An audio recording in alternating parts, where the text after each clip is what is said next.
Jusqu'à quand? Jusqu'à quand regarderons-nous le Congo en proie à la souffrance et aux maux? Jusqu'à quand cette terre bénie sera-t-elle ensanglantée et meurtrie? Jusqu'à quand serons-nous les témoins de tant de larmes, tant de chagrins, quand s'amoncellent les tragédies qui frappent sans cesse ce pays? Jusqu'à quand verrons-nous les veuves abreuver de leurs larmes les fleuves en voyant leurs enfants mourir après avoir vécu le pire? Jusqu'à quand ces femmes seront-elles abusées, sans aucun espoir d'être sauvées?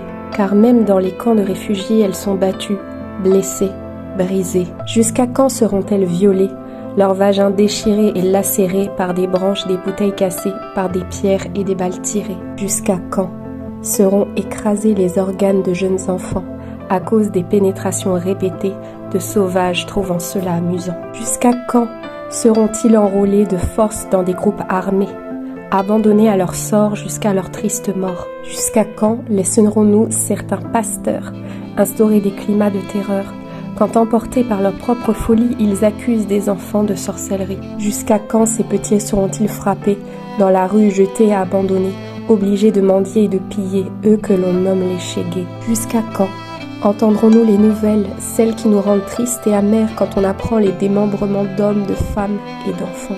Jusqu'à quand leurs larmes seront les nôtres? Jusqu'à quand la paix sera pour les autres?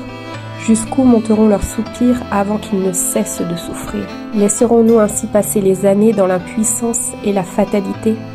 Détournerons-nous le regard en pensant qu'il est déjà trop tard? Nous lasserons-nous de prier, d'agir, de soutenir et d'aider à cause d'une pesante souffrance qui percerait notre espérance?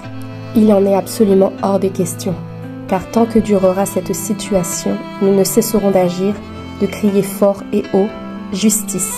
pour la République démocratique du Congo.